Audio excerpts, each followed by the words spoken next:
What's going on, guys? This is Straight Spittaz, Columbus, Ohio's most reckless podcast, where we spit straight truth and facts. I'm your host, David Reckless. I got my co-host with me, OPZ.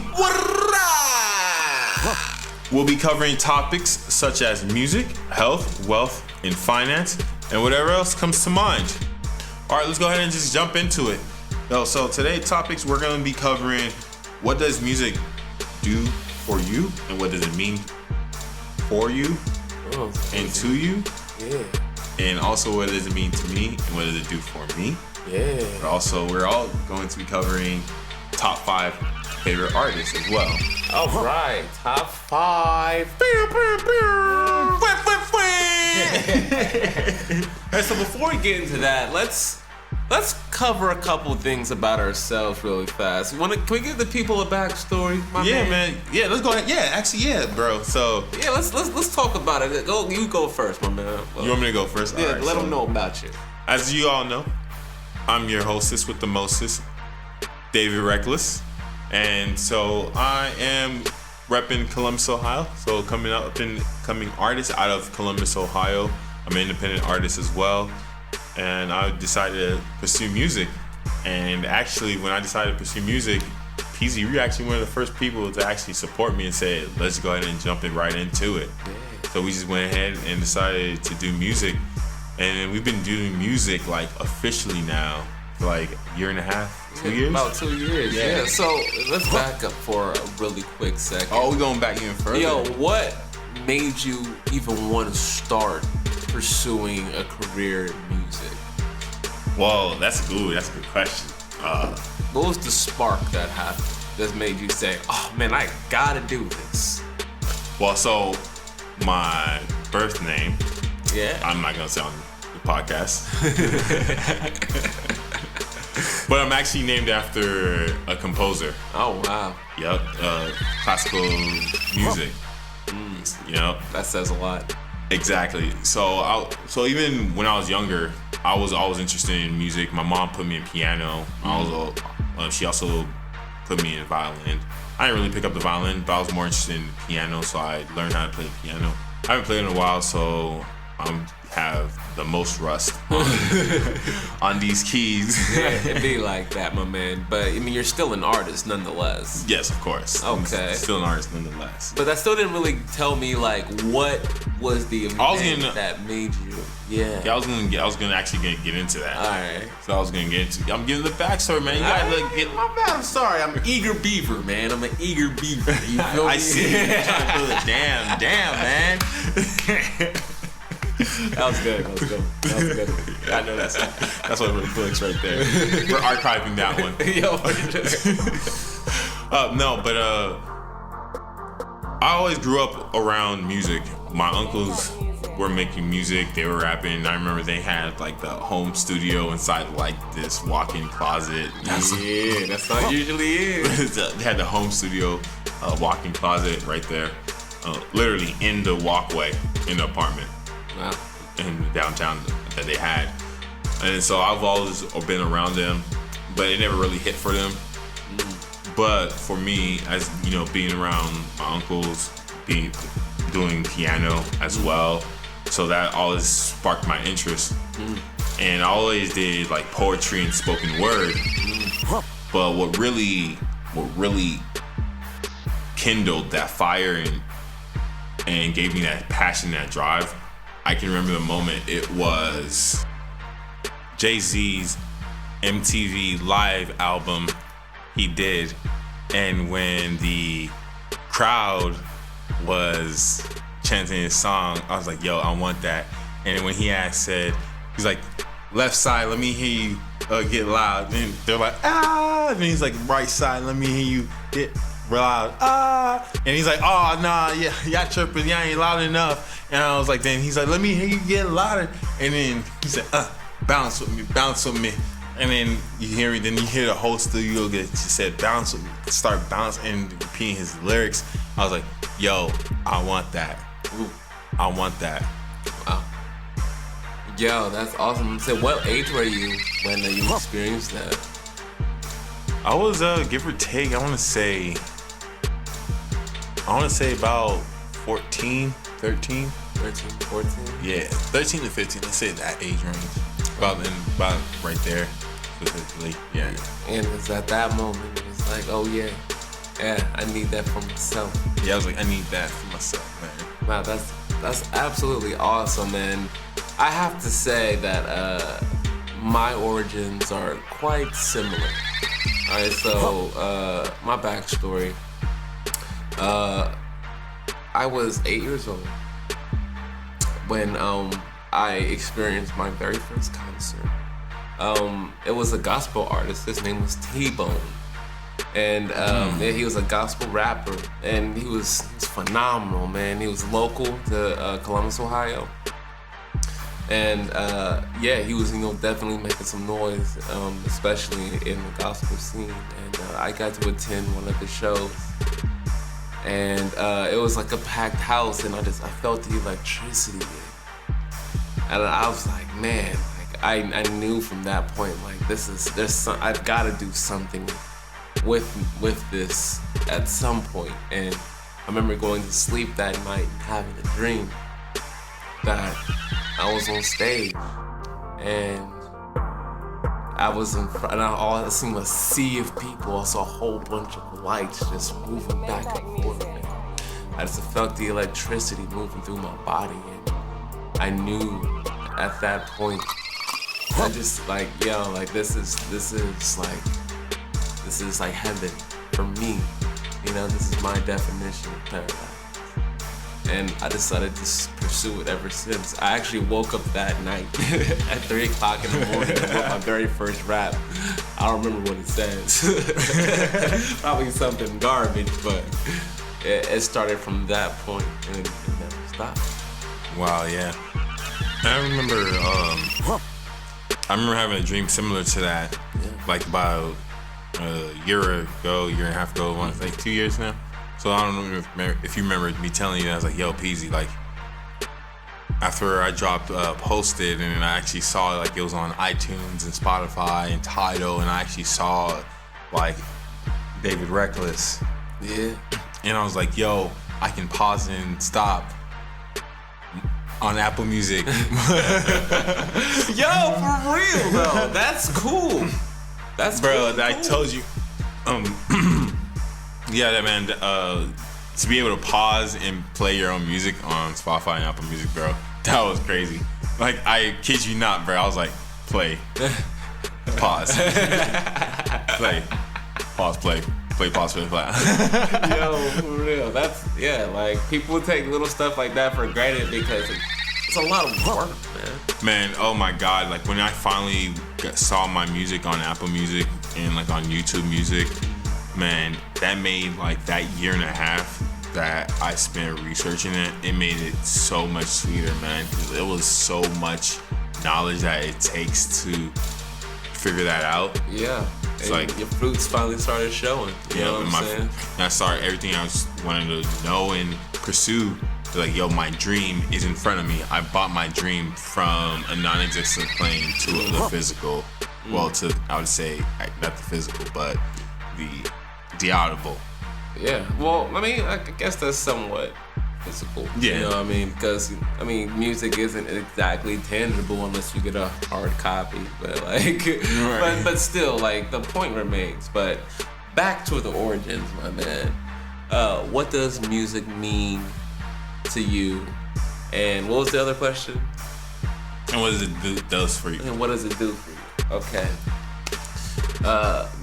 Music to me means, just like what I stated earlier, it's my own slice of heaven. It's like the one way that I choose to, if I really wanted to escape, I could. Music is the only thing in this plane, besides, some other artistic means of expression, such as like drawing or visual arts and stuff like that. But in regards to the audible world, I feel like it's one of the greatest ways to connect with someone or a group of people and actually experience something vicariously. Or you can directly relate to. And I agree with that as well. And that's what it means to me. It means a safe haven. It means like a guarded passage. I like that. Yeah, a guarded passage to a new land. I like that a lot. Yeah, I'm gonna piggyback off of that. Yeah, because like for me, we grew up super poor. Like we grew up dirt poor, and for me, music and comedy always been a form of therapy for me. A good example of that for me has been Kid Cudi, where there was a point where Kid Cudi's Man on the Moon album actually saved my life. And which brings us to our next topic, man. I think that's a good segue. What's your top 5 favorite artists, man? My top 5 favorite artists, this is a loaded question. This has always been a loaded question for me because I feel like there has been so many artists that help pave the way, that help pave my sound, and like they all deserve credit as needed. But so when you say top 5 favorite artists, all right, so we're talking about in regards to like flow, style, like presence in the hip hop industry. Like what are we talking about? Top like 5 what? Like your top favorite artist, like is just like all encompassing. All encompassing. All right. Starting from 5 to 1, and I'm probably gonna end up updating my list at another time. But as of right now, I'd have to say my top 5 would be. Drum roll, please. Number 5, please. Number 5, I'm going to have to say, and I can't give you a particular order, all right, but I do have, my 5 faves. Okay. Notorious B.I.G. No, Notorious. For sure. I was raised on that East Coast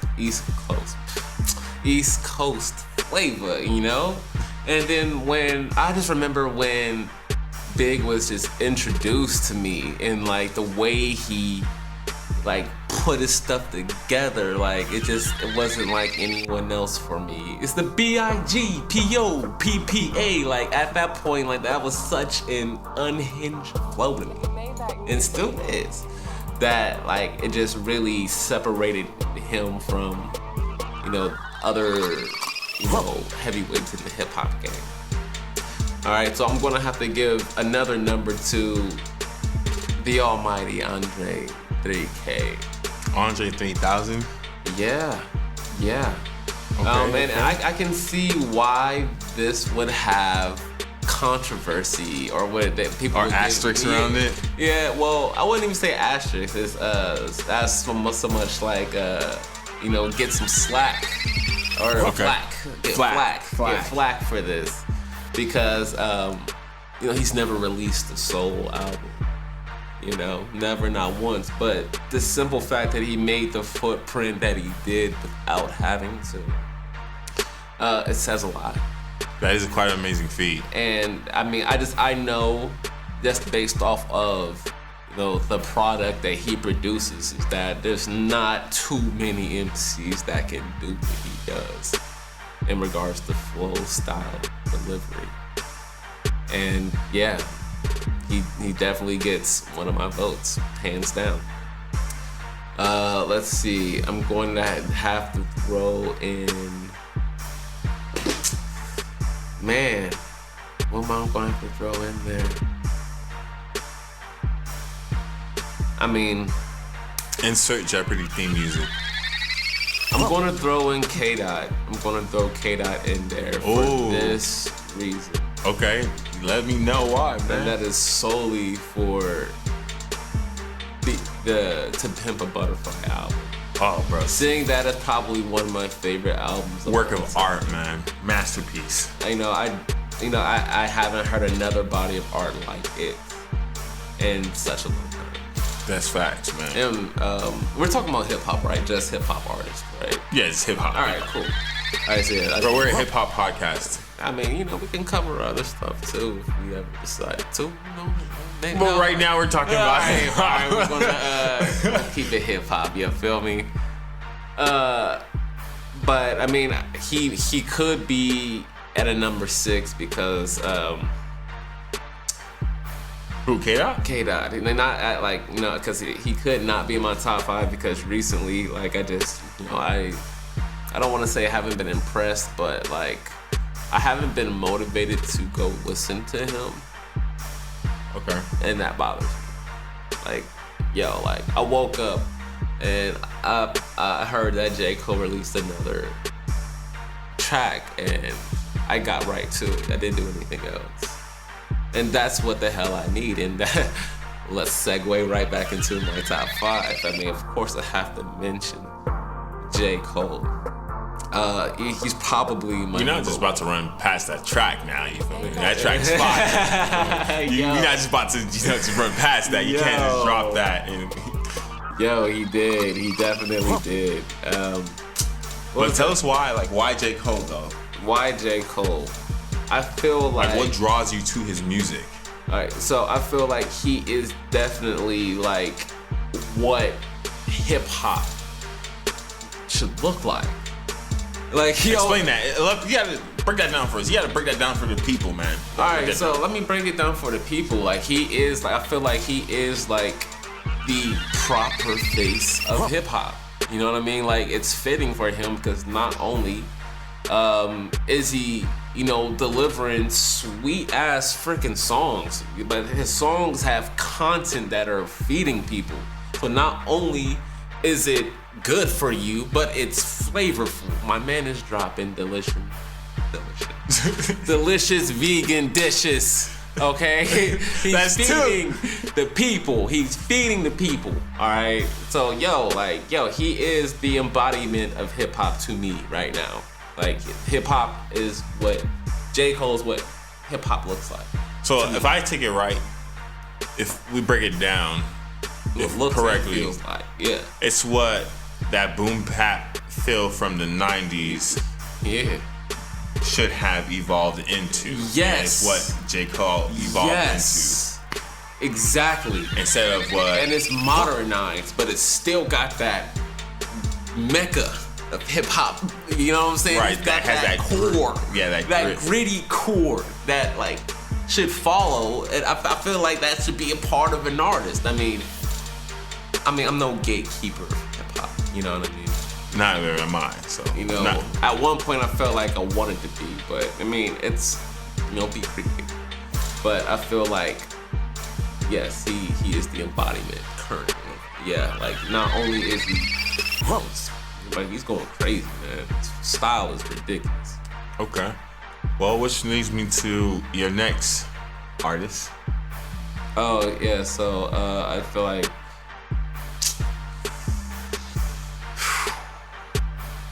Joyner Lucas. Joyner Lucas? Yeah, I feel like. Why Joyner? Why Joyner? Joyner because that Will track was fire. I'll give you that. Well, I think Joyner he's kind of what I've been looking for in hip hop for a long time in regards to making your visuals directly match your lyrics and make the You know what? I can attest. Yes, because I'm so tired of like these artists dropping videos and their lyrics don't match. I'm just like, what? Oh, I'm saying, you know what I'm saying? Like, yo, it's like, I'm so glad, bro. Yes, bro. I'm so glad I chose you to do my co-host, bro. We're on the same wave. Yo, we're on the same wave. And on top of that, like, yo, my motherfucker is bad. I mean, he became one of my top 5 favorites when he was at the BET Cypher, and they wouldn't even air that shit, bro. That's probably one of the hardest shit I've ever heard. Bro, you are right, bro. You know I'm salty, bro. Like, I had to go watch it on YouTube, bro. Yo, like, for fucking real. I had to go watch it on YouTube, bro. Yo, and it's like the audio quality ain't all that, but you know what's up, though. Even still, like, he murdered that shit. Like, I don't think I've ever seen anyone murder anything like that before. Like, up to this point. Like, seriously, have you seen that motherfucker? I watched it like 30 times. Oh, we got an alert, alert. You know what I'm saying? Speezy spitting straight facts. You know what I'm saying? So like, I definitely had to throw in Joyner Lucas in there. Like, the moment I found Joyner Lucas, I was like, oh, yo, he's the future. Okay. I knew he was going to be the future of hip hop. Okay. All right. You know what I'm saying? So we got J. Cole, which is the present and the future. Like, Joyner Lucas is the future. Oh, ooh. Stop. Yeah. Ooh, okay. B.I.G. passed. Boom. I mean, I really wish we do a top 10, man, because I do want to mention Hove. A lot of people don't fuck with him, but I feel like, you know, especially in the beginning, bro. Like, mention him now. Is Reasonable Doubt, because his second, third, and fourth entendres he be using, man, like, was a whole new inspiration for me, you know? And, you know, but I know we're supposed to only do a top 5, so I'm gonna keep it at that. You know what I'm saying? There's so many artists on it. It's all good. We're gonna press. You know. How about you, man? Top 5. Let's go ahead. Go ahead and crank it out. All right, man. So my top 5, no particular order either. I'm going to have to say, I don't know. He's been wilding right now. So it is Kanye. Like, I remember when Kanye first dropped, it was the polos and pink backpacks. Yo. Yeah, you feel me? And College Dropout, Graduation. Yo, man, those albums just resonated with me. Facts. Like, those albums, I just gravitated towards them. I used to wake up and go to sleep religiously. Of course, man.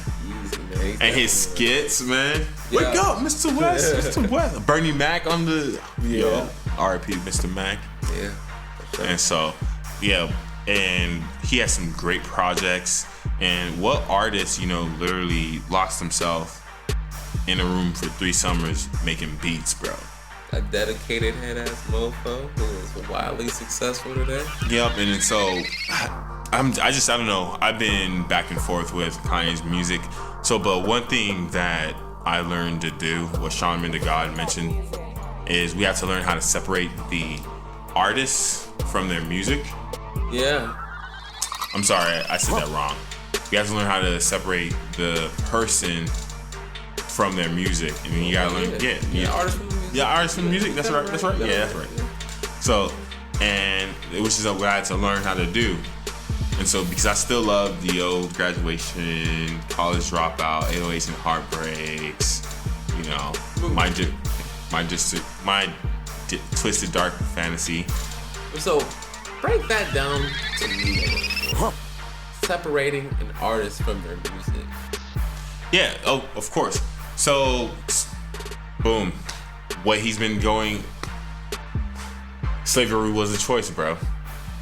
So I get what he was trying. Was a choice, but well, his comments, like some of his comments that he's been making, and also like some of his things, like his stance, bro. Like some of the antics that he's been doing, and so I just can't. I don't know. Like it's just. I don't know why I have to explain it, because it's Kanye, like, you know, you feel me? Like, even in his own song, he says, I miss the old Kanye, straight from the soul. You know, now that I'm thinking about it, he's not wrong. I see what you're saying, too. We can go into that.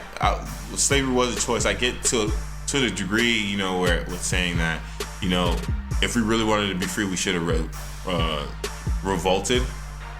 Revolted or died trying. Or die trying, exactly. So I get where he's coming from there.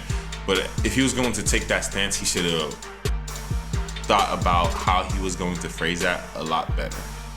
And his message would have came through a lot clearer versus just saying slavery was a choice. I feel like versus. Yeah, I'm sorry, I didn't mean to cut you off. No, but you see what I'm saying? Like versus slavery was like given the state of our media today. Oh, Kanye West says slavery was a choice in this politically, racially fueled climate. All right, but I'm moving on. I don't want to digress too far. Yeah, because that's a good one to get into. That's like I said, that's something for another day. Yeah. So my next artist is going to be, as I mentioned earlier, is Kid Cudi. And during my high school years, Kid Cudi, his music saved my life, bro. And there was a point where I was just like, just thinking about ending it all. And I see the post where it said Kid Cudi saved the generation. That is so true. You know, his music really saved my life. His music gravitated towards me. So, and like sometimes I'll still listen to Man in the Moon, like going to fall asleep. So, and my next artist, let's have a moment of silence, please. I would have to say it would be the late great Nipsey Hussle. So when I was the same way I gravitated towards Kanye's music when I was younger was the same way I gravitated to Nipsey's music right now at this stage of my life. Because when I first started listening to Nipsey, I was listening to like young Nipsey. I was like, man, I don't like the way this young Nipsey rap. I was like, I ain't really messing with this dude. I've spoken with Nipsey ever since the first time I heard him. But you feel me? I knew he was real. I don't get me wrong. I always respected him. I just didn't like the way he flowed. I thought it was dope. But then, what happens is, right after he dropped Victory Lap, and a little bit right before he passed, I started listening to his music again, and I was like, "Yo, who is this?" I was like, we were in the car just chilling. It was me and my cousin. And I was like, "Who is this guy?" He's like, "Yo, this is Nipsey Hussle. You never heard of Nipsey Hussle?" I was like, "Oh, you saw Nipsey Hussle, Slauson Boy?" I was like, "Yes, bro." You feel me? I was like, "Oh, dang, I gotta go check out his music." So we went back to listen to Crenshaw, Mailbox Money. Oh man, Slauson Boy 2. I just love Nipsey. And Victory Lap, of course. And I was like, "Yo, I'm gonna have a song with this dude." And then, of course, that happened. And so that just hurt me right there. That just hurt me. To this day, I still felt like, I don't know, I just feel like we haven't grieved him properly. I still feel like the world needs closure from him. He was a gift. Yeah. Some people are truly gifts, and we don't know they're gifts until they're gone. And like that saying says, give people their flowers while they're alive to receive them. I 100% agree. And then my next artist, of course, is going to have to be Tupac. Of course, California. You feel me? Yeah. That California vibe. Yeah, man. Tupac was a poet, man. You feel me? He was a poet, and I just love the way he flowed. I love the way he painted pictures, and he was a gift too. And so my uncles, they played Tupac around me when I was coming up, and they also played Big, but they're from New York. But they always played Big more. So that's why, for me, it's always my number one spot, my number one favorite artist. It always fluctuates between Big and Hove. Big and Hove, man. That Reasonable Doubt album, I've been listening to that lately on repeat. And so there's a blueprint in there. And I think everybody should go back and listen to Hove's old stuff, because there's a blueprint in there. And there really is a school for hip hop. Yeah.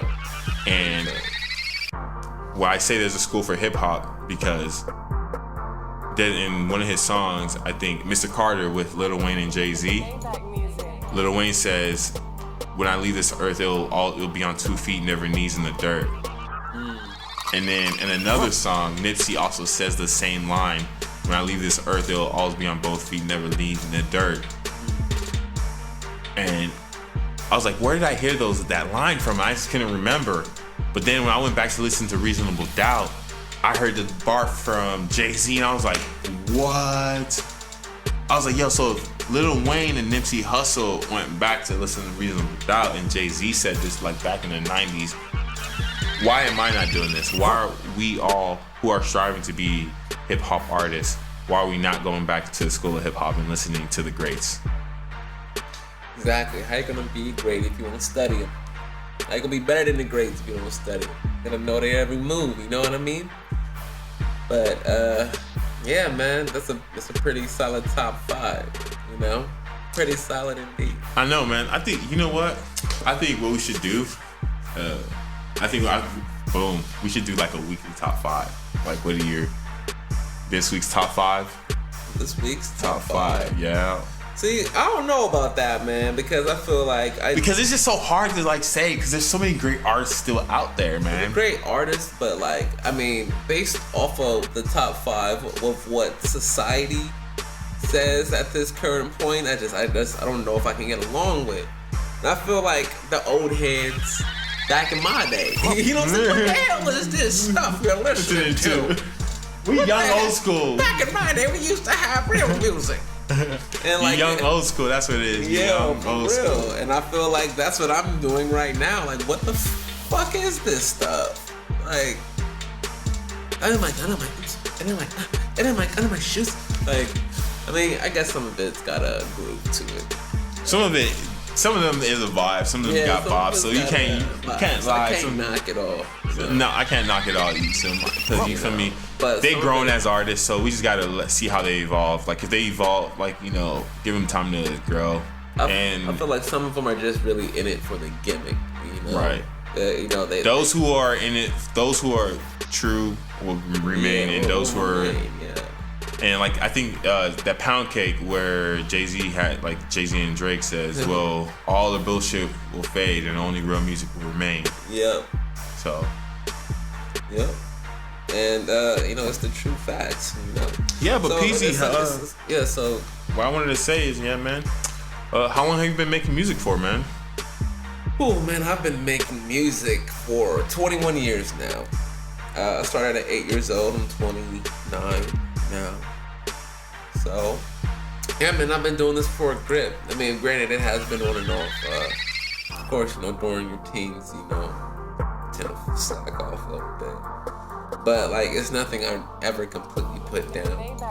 I'm gonna taking breaks for like a couple months at a time, but I would stay pretty consistent for the most part. How about you? Yeah, man. I've been making beats since Schoolhouse. Honestly. Yeah. Since Schoolhouse, and so I walked in, and then I saw you and Billionaire Josh on Fruity Loops. Yeah. And then Pro Tools back then when we did use Pro Tools. And remember the fucking keyboard? Remember we had the keyboard in the MIDI? Yeah. brought that joint over. Yeah. I still got that thing.